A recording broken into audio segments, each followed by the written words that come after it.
Hello, program. Welcome to another video. Today we are playing Last of Us Chronological Order Part 2.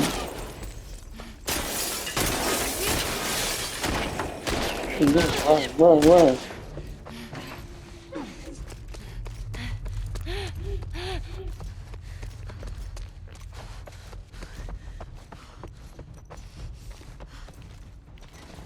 No! Get back here, Nora. Got you!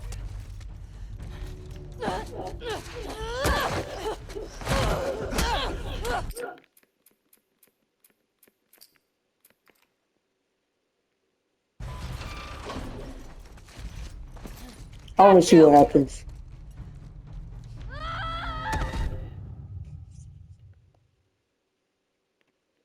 Alright, now we about to get her. She's about to die here. Got you! Nora, you're dead. You're dead. Oh, heck no. Dang.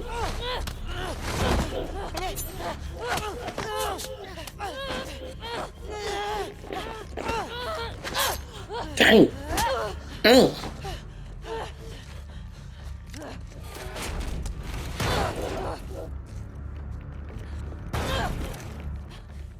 Come on! No, Throw down your weapons! you're freaking cooked.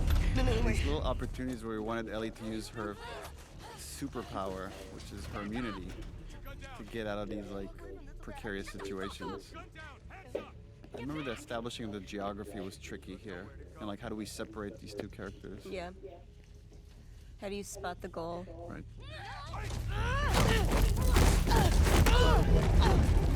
Get downstairs!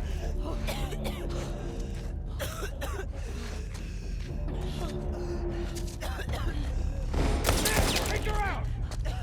Mask on!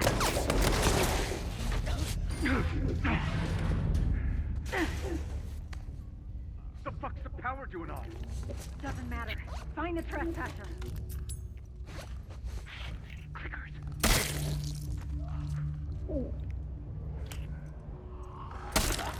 Just like that. It's over! I'm just about to run. Those clickers getting you, bro. Ellie, run.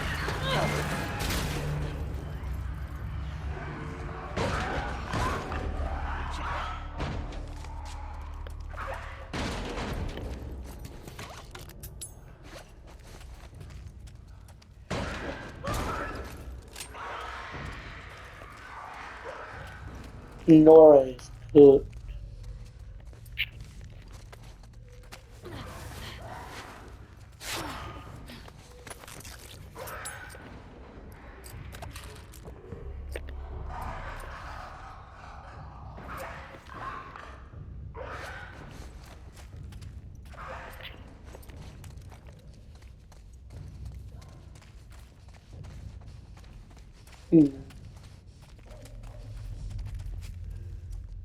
Nora, you're cooked.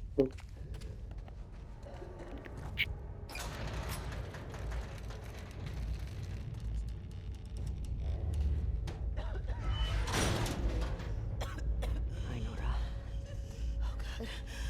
Oh, God.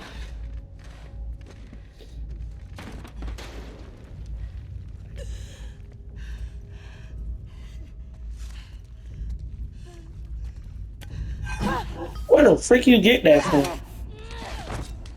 There's this progression that with each one of these like revenge kills, we wanted Ellie to lose more and more of her humanity in a way that she doesn't even understand what is happening to her. So you could see a lot of this, and again, I love how you play this, which is you're amping yourself up. You kind of know what you're going to have to do here. And having the willpower, again, to hurt someone to such a degree. Yeah, there's a bit of a trying to stall a little bit. Like maybe there's some other way out of this. There are no fireflies anymore.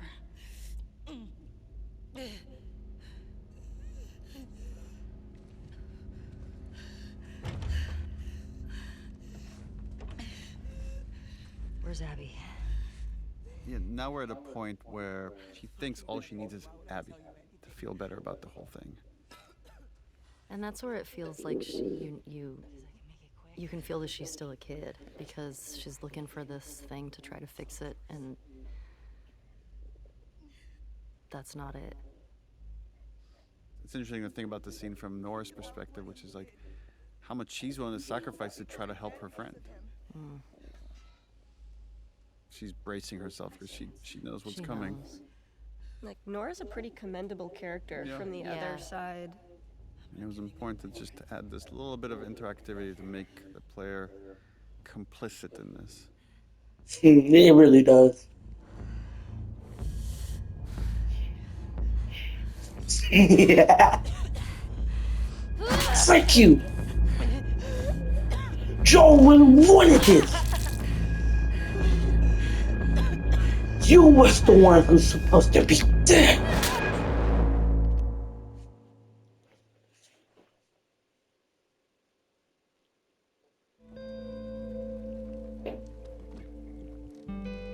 Sometimes these like kind of connecting shots I find really beautiful.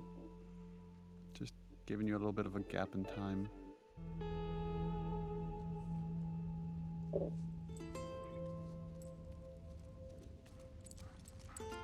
And now this shifted relationship with Lev and Alice. Oh yeah, and And Lev's it's just like- been taught to fear those dogs. Right. They just rip them apart.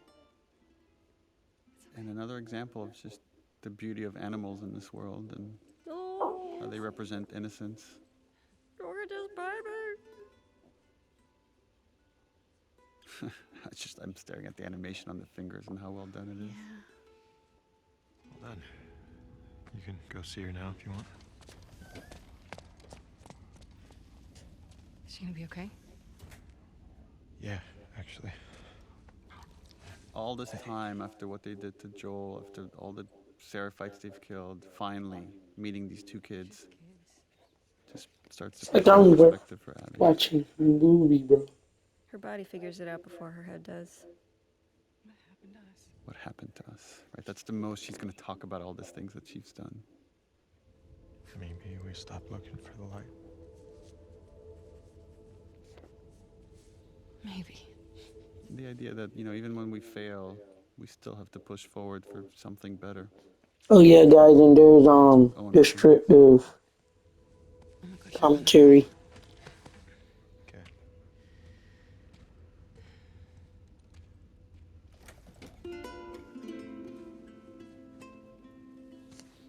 Dang. Something so beautiful and sad here when we reveal the missing arm and this exchange of a smile between these two characters. Another time I'm going to sound like a broken record, but it's just, I love showing off your performances with no dialogue. It just makes our job easier as writers. Just leave out the writing. That's the secret to good writing. Leave out the writing. The secret to good writing, leave out the writing.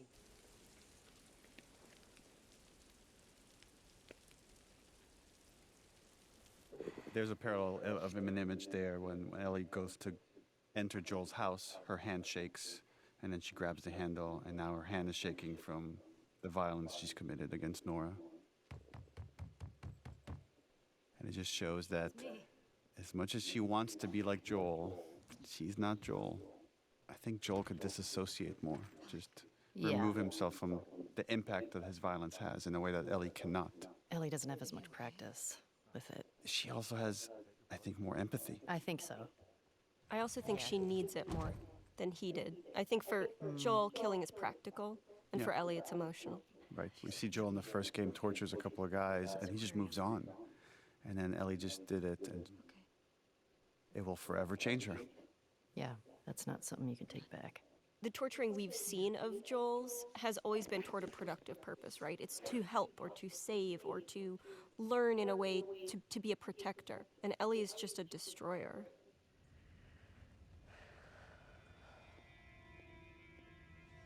Love this performance. This is a very expensive part of the game, by the way. One of the things in live action is you get for free is putting a shirt on or taking it off. in a CG world or in video games, it's extremely expensive and hard, and we have to write this whole physics simulation on this shot, this right here.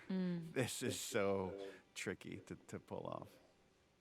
We're seeing it at the same time that Dina is seeing it. Like, look how beat up she is. Look how much she's already gone through. Often when you play video games, your character, or any of the characters in the game, are impervious, right? They live or they die. It's pretty binary. And this, allowing us to show the wear and tear on her body, and allowing the violence to have an impact, not just emotionally, but also visibly, again, humanizes all of the characters in this game. There's so much happening there with almost no dialogue. That scene is tough. Like, taking her shirt off and exposing her and her grief there, because it's not just about what she did, you know? Like, there's so much grief, and she hasn't expressed anything yet, right? Like, it's the first time you really see it, and so there's this urge to, like, care for that. But then also that anxiety of, like, I'm losing this person. Right. It's really painful to even watch and, like, talk about. Like, it's really heavy. It's just such a universal theme there.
And finally, she has one good night of sleep.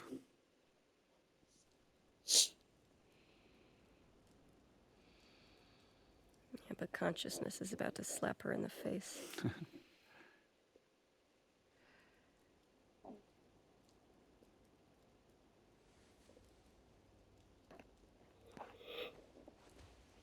Do you always say asleep, but when are you open?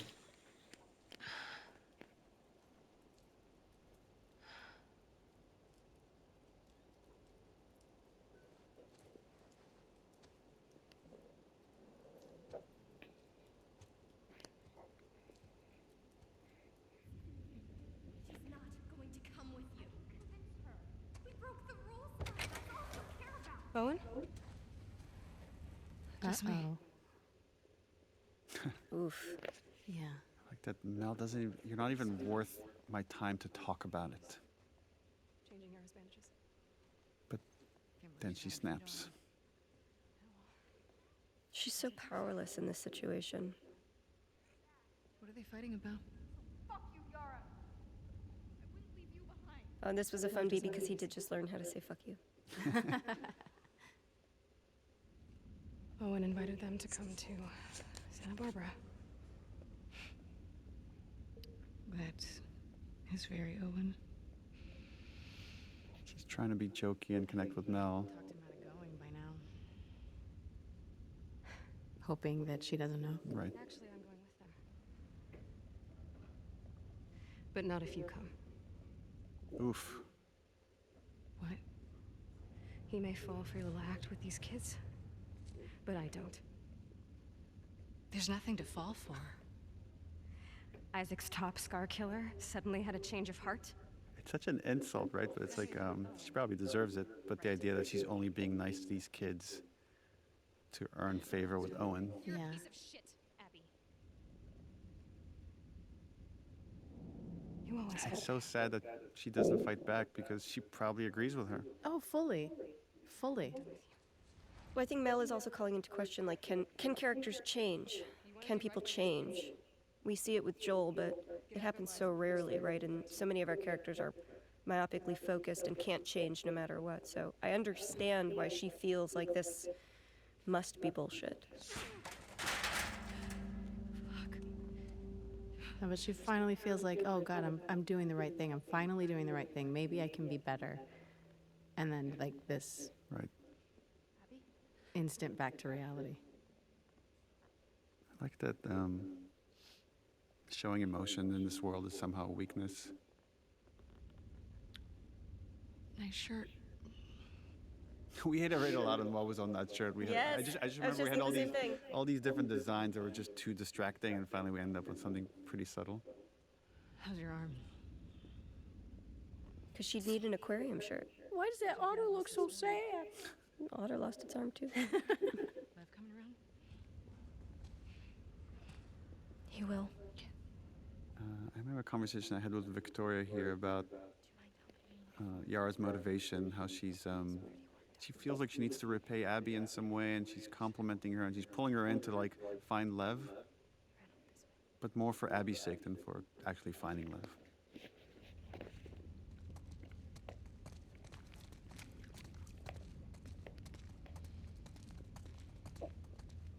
Lev!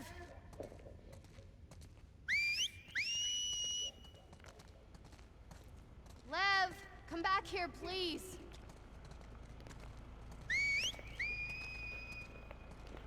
Why doesn't Lev want to go to Santa Barbara? He's worried about our mom. About what'll happen to her because of us. Should he be worried? He needs to focus on his own safety right now. What could happen to her? Sometimes parents are held responsible for their children's sins. But our mom is so devout, she'll probably be fine. Are there options for helping her? He can't convince her to leave. No one could. I'm more worried of what she'd do to him. Lev! Lev! You know, I wonder if he saw this. He loves sharks. Loves sharks but hates the ocean, huh? I'm saying! We bonded over her.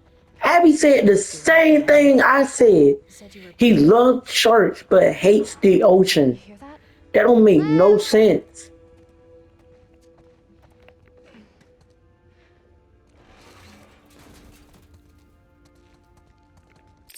Like, twin, wait. What she just said is the exact words I said.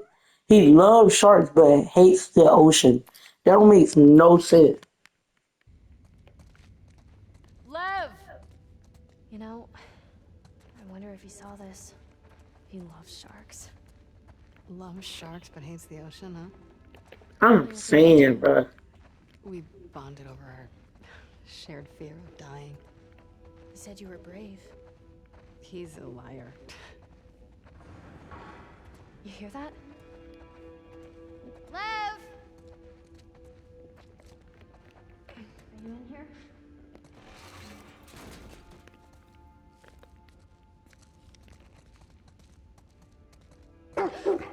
Hey, it's okay.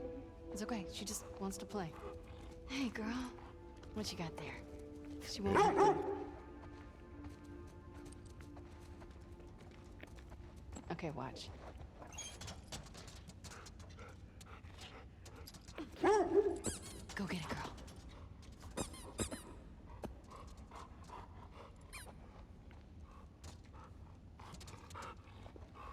I think she wants you to throw it again. Okay, one more time. Yeah, you're so But no.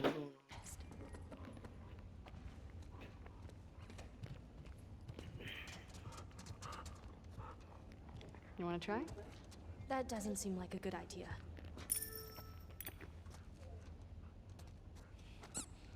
She's not going to bite, right? Nope. I promise.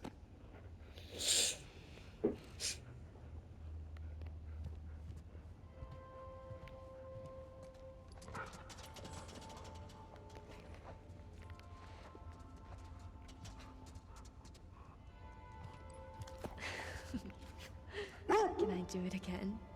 I think she would love that.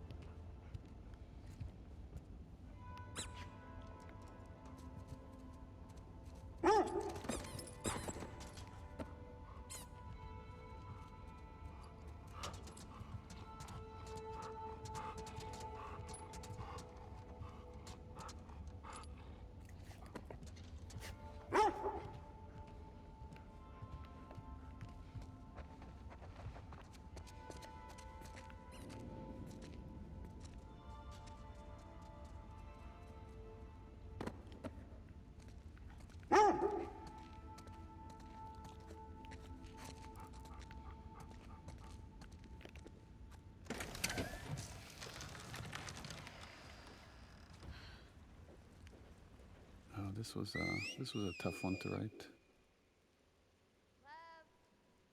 Oh yeah. Is he doing this?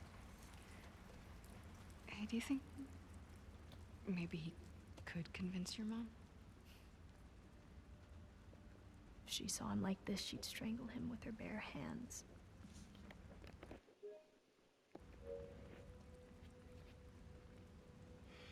The conflict between love and duty, of like the love a mom should have for her kids and the duty she has for her religion. I heard some of your people calling him Lily.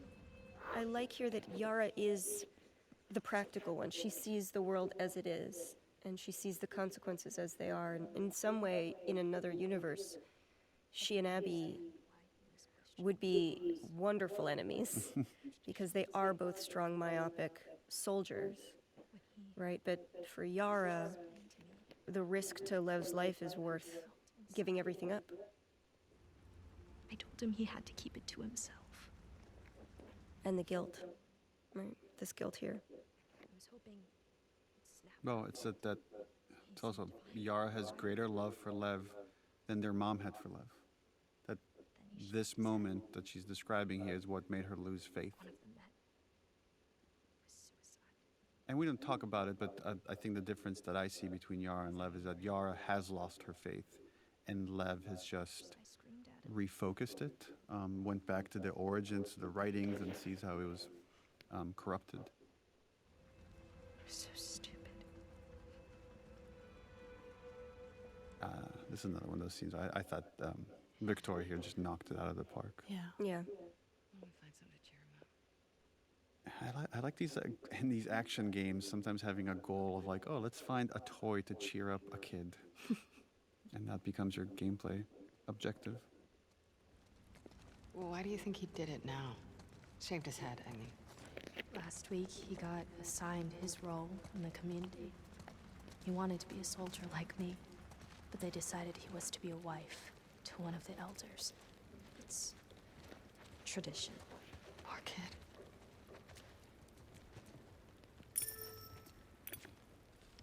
Where is Santa Barbara? Alright, Pro Gaming, see you in that video. I'm about to eat Doritos and watch YouTube.